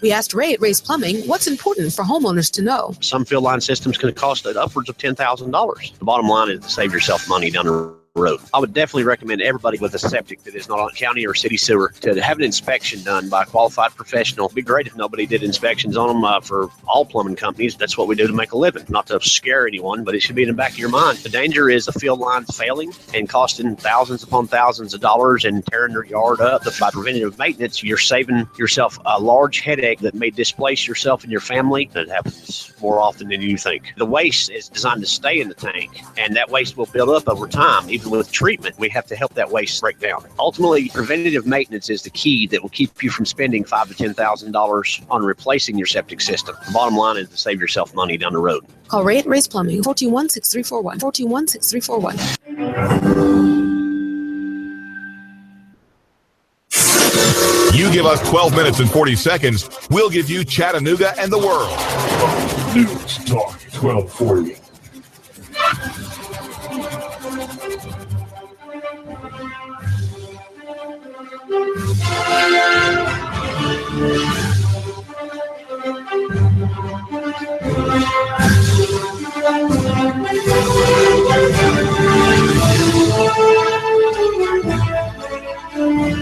So the New York Knicks tried a really interesting experiment. And I would not bother you typically with the New York Knicks at this point in the NBA season because the Knicks are awful. So unless it's something about like Phil Jackson being inexplicably awful, which he has been, but like how long can you talk about that before it ceases to be interesting anymore? It's sort of like talking about name a thing going wrong in America right now. If you begin to talk about it, you'll never stop talking about it. Like at some point, you are just being redundant. So yeah, we have a thing that the Knicks tried, and I just thought it was interesting. They tried to do the first half of the NBA game without any entertainment. They had no music. They said, hey, look, they threw it up on the screen. Hey, look, There's not going to be any first half entertainment. There's not going to be cheerleaders. There's not going to be a mascot. There are not going to be games. You see where this is going? There's going to be zero music. And you're just going to enjoy basketball in its purest form. And Draymond Green's not a fan. They were playing the Warriors. Draymond Green is not a fan. And the way he was talking about it, like you just throw off the rhythm of the game. You throw off everything. Everything is horrible. But I think that this is interesting for a couple of reasons. One, the idea of less stimulation when you do stuff. Because that's pretty much what our society could be reduced down to, is constant stimulation. Like nothing can interest anybody anymore because nothing is more interesting than doing 12 things at once. Your phone has the ability to multitask. Like I have the Galaxy S7. My phone has a split screen feature. I can do two things. I can watch YouTube videos while I read Reddit. I can watch YouTube videos while I text people. And that's so weird to me. My phone has the ability to do this. But that's all of our phones, right? Like that's all of our devices. They can all be this sort of multitasking double-edged sword because we're just constantly steeped in like stimulation. And just Netflix releases a TV show. They don't release it one episode at a time. They just release the entire season. And then you can sit down and just watch it. So for an NBA stadium, which is probably one of the most overstimulating places and environments you can possibly be in because there's constantly sound blaring, music blaring, to turn that all off, it certainly did feel strange. Now, I only watched some video of it on YouTube, and somebody posted some stuff on Twitter as well about it, where like, yeah, you could hear the during the timeouts, you can just hear people kind of just talking to each other, and there's no music. And when players are playing and something good happens, you can hear the applause and you can hear the clapping because there's no music. And I don't know, there's something about that I did actually like that I think is really interesting. And I think it would be really cool if more teams tried it. However, if players rail against it, if players really do think that it throws them off, then teams probably won't try it. But we do know one thing about one team, which is that they have one of their best players for sure come out and say he didn't like it. Draymond Green absolutely hated it and tore into it and said, we've made all of these advancements in entertainment and in basically just stadium dynamics. And why would you go backwards? Why would you want to go backwards? And I see that from a certain standpoint, but also if I were a team and I was going to play the Golden State Warriors in the playoffs, not like an actually good team, right? Like it wouldn't be the Cavs in the finals or anything. I don't think the Spurs, let's say in the Western Conference Finals. But like if you were, say, Memphis, just tossing out Memphis. If you were, say, Memphis or New Orleans or a team that's on the bubble and you are looking to try and get into the playoffs and say you roll up on Golden State in the first round, I don't know. I would try the no noise thing. If you know it throws them off, hey, man, it's about winning. And there's nothing cheating about. Like, it is cheating when you add in fake noise. That's why the NFL takes away draft picks for stuff like that. When you pipe in fake noise, that's cheating. You're creating a level of volume that cannot naturally be achieved in a stadium. But no noise is something that can be naturally achieved in a stadium. Simply do not play the music. Simply do not blast everything. Have everybody sit there in silence. And if it's going to throw Golden State off that much because they looked horrible and they ended up being down to the Knicks by 1 at halftime. Now, Draymond claims that everybody was terrible. I don't know. I didn't watch that game. I would never sit down and watch the Knicks willingly. But Draymond claimed that everybody was terrible. And hey, if everybody is terrible, you really only have anything to gain when the Warriors are particularly terrible. And I can't imagine that if I'm a first-round playoff team, I don't force the Warriors to play through this with a level of gamesmanship that maybe nobody has ever seen from a stadium. Because, like, we don't have any of that in basketball. We have it in baseball. Baseball stadiums are great because a home field advantage in baseball is a literal home team advantage. You design the baseball stadium to match your needs. Like when the Yankees moved into new Yankee Stadium, they were like, look, this is how our team hits. We're going to make that front right porch as close as humanly possible, and we're just going to ding homers over that wall. And they did. Like the Yankees are designed to hit homers to the right. It's shorter over there. It's incredible, right? The Red Sox have the Green Monster. Everybody's got their own thing, that little stupid hill that's in Houston with the Astros, right? Like nobody else has anything like that. Like an actual home field advantage. Like baseball is the only sport that comes to mind where going into a baseball stadium is going into the place where somebody else can simply play better than you, because that place is designed for them to play better than you. That's insane. We don't have that in basketball. But what if you could design a place like that? And what if it all just involved the noise or just not having it? And what if the team that somehow suffered the most as a result of that was the Golden State Warriors? Like, what would you do next? They just tried that in the middle of the season. Like, I wonder, is there anything that anybody had to go through in terms of the league office or anything like that? I have no idea. But man, that the way that that threw them off and the way that Draymond reacted to it, like it was the worst thing that ever happened. Is pretty incredible. Because I feel like if you can't beat them on the floor, and if you can't beat them in the stadium, hey, beat them with the stadium. Why not? So, one of the things that's also been interesting is LeVar Ball, Lonzo Ball's dad, who has just been saying everything.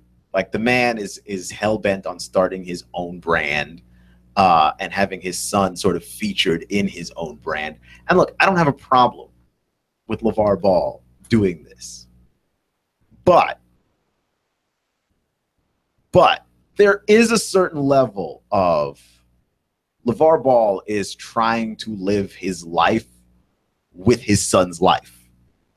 That does seem to be pretty apparent here. Where, because I've already said this, fans are the worst. Fans don't know anything. And parent fans are the worst fans because that's your kid.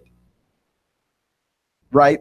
Like, I wish that I could say LeVar Ball was exclusive in his belief that his child was going to grow up and just sort of be like a future superstar in the NBA. Right? But the Williams sisters, their dad, Archie Manning with Peyton and Eli, his dad, like dads have always done this kind of thing. And the stories that we remember, I think, as Chris Broussard wisely pointed out on Colin's show last week, we remember when it works. We don't remember when it doesn't work. We don't remember when a dad says to some guy, look, you're going to be a future superstar in the NBA, and then he doesn't make it. That doesn't make for as good a story. Because I feel like when your son is starting to get the hang of it, like you're playing basketball with your kid, when your kid is starting to get the hang of it, like the idea that my son could be a pro does start to show up in your mind a little bit. Because like that's how I've heard it explained.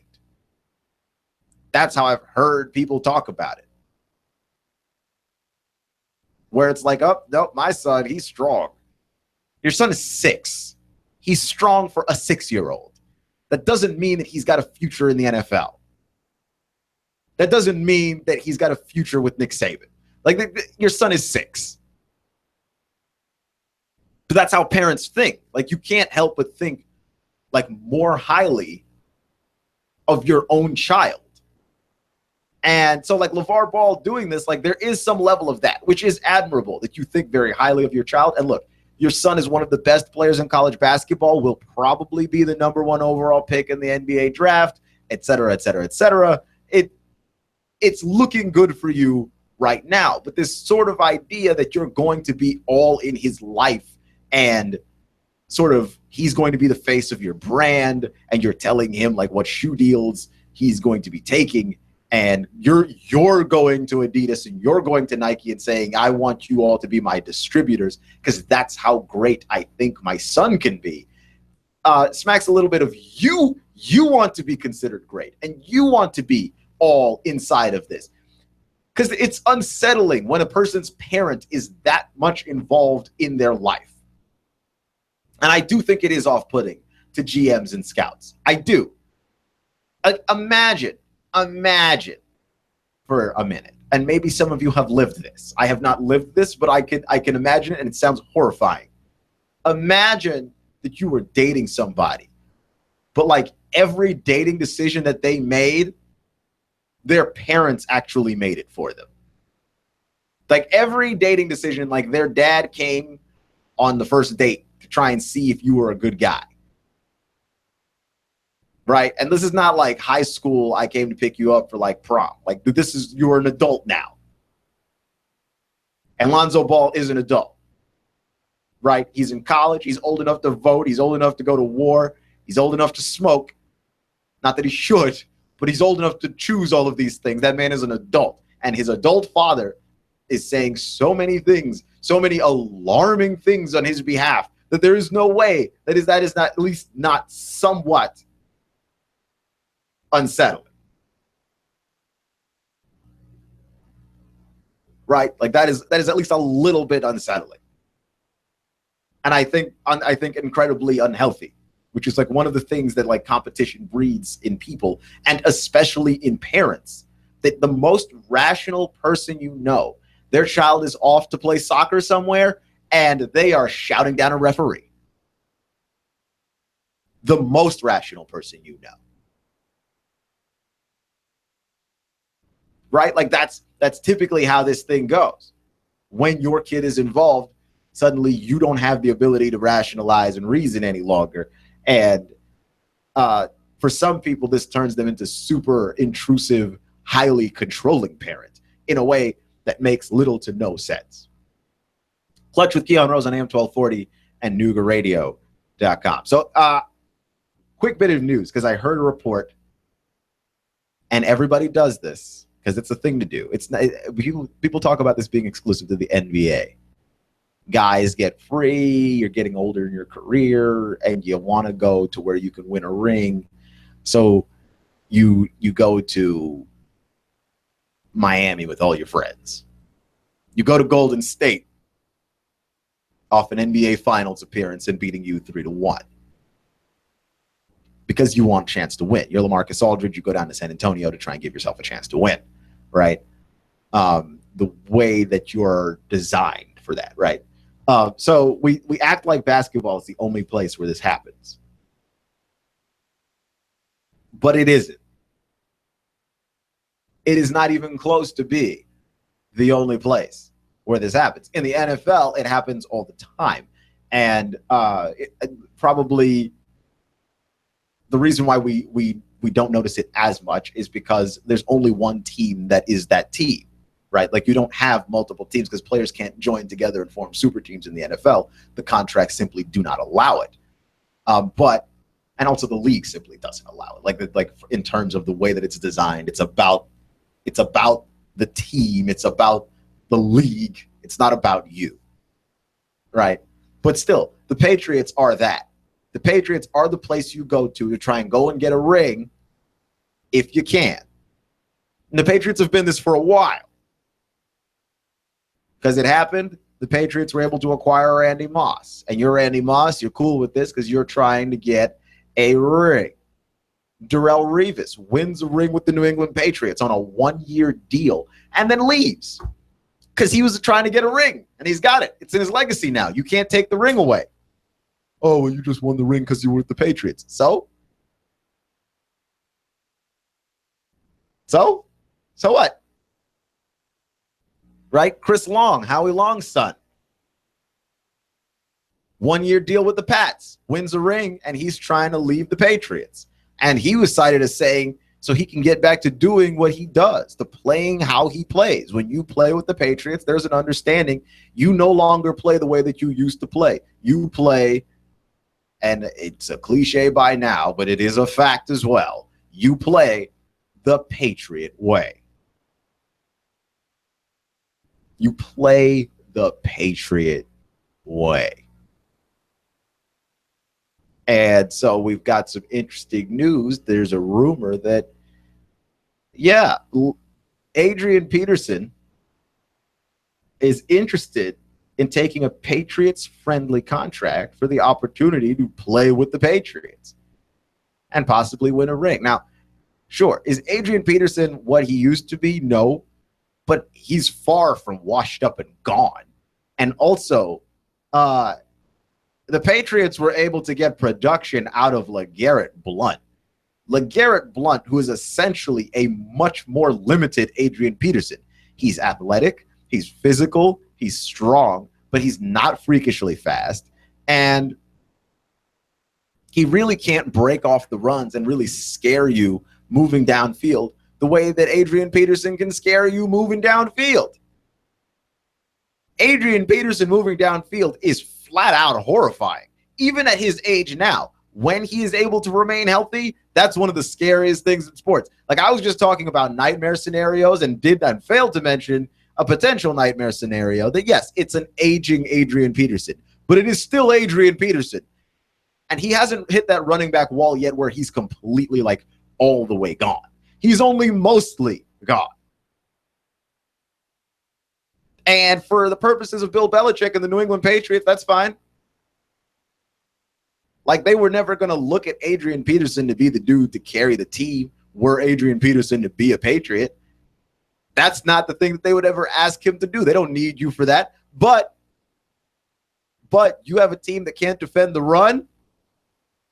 To be able to turn around and feed the rock to that guy, or you have a lead and you're trying to run out the game, to be able to feed the rock to that guy instead of a Dion Lewis who has much more limitations, much greater limitations, and instead of a LeGarrette Blount who has much greater limitations, to be able to turn around and hand the ball off to Adrian Peterson, that is about the most infuriating thing anyone has ever heard of in sports. Clutch with Keon Rose on AM 1240 and NoogaRadio.com. So, yeah. The parting cheap shot goes to Draymond Green. But not because of what he said about playing in the silent stadium. I actually understand if that feeling of of being unsettled there. I can relate to that feeling.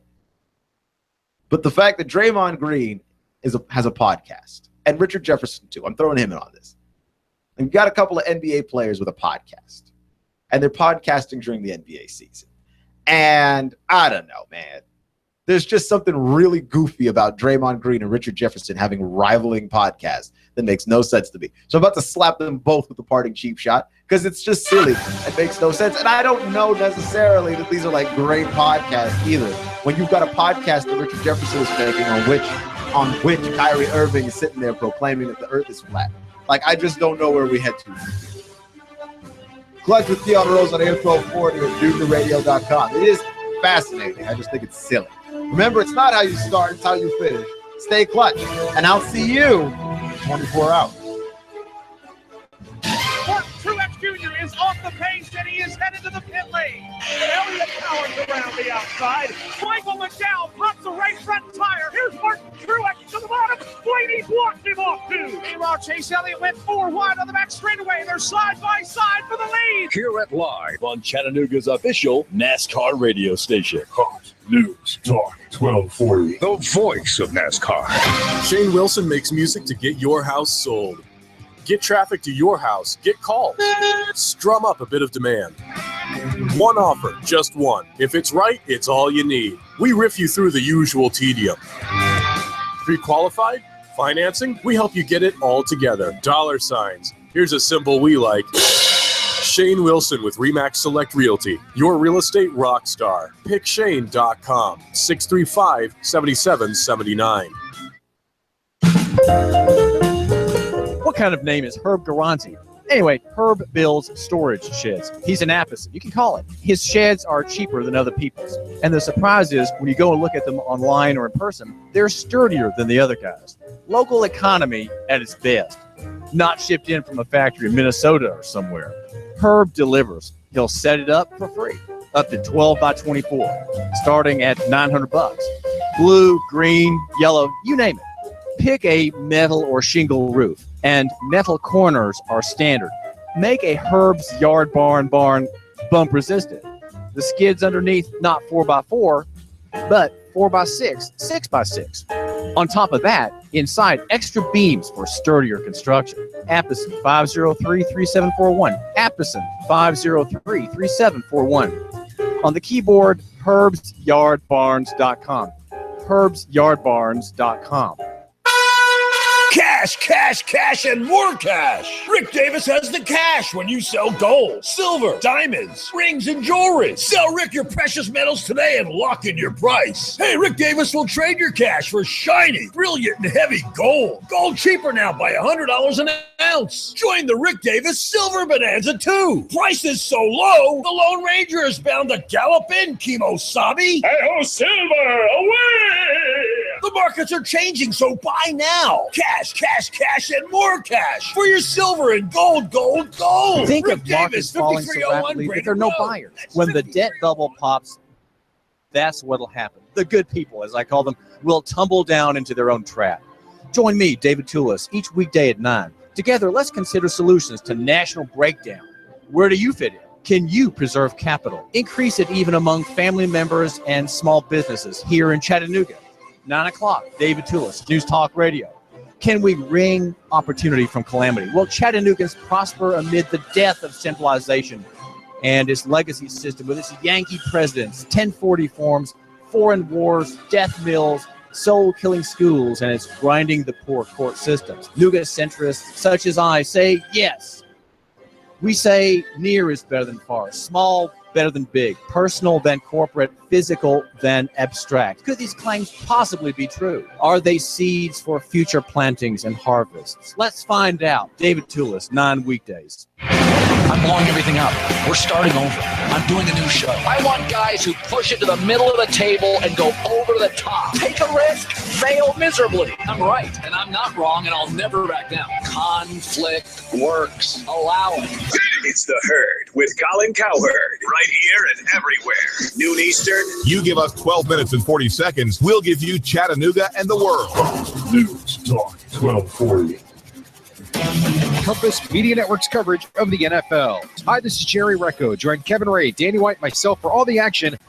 News Talk 1240. If it's the NFL, it's right here. You give us 12 minutes and 40 seconds, we'll give you Chattanooga and the world. News Talk 1240. If the South would have wanted me to have it made, I'd probably run for president of the Southern states. The day Elvis passed away would be our national holiday. You give us 12 minutes and 40 seconds, we'll give you Chattanooga and the world. WSDT Sunny Daisy, Chattanooga. CBS News, I'm Pam Coulter. Republicans have released their Obamacare replacement bill. It repeals the fines on people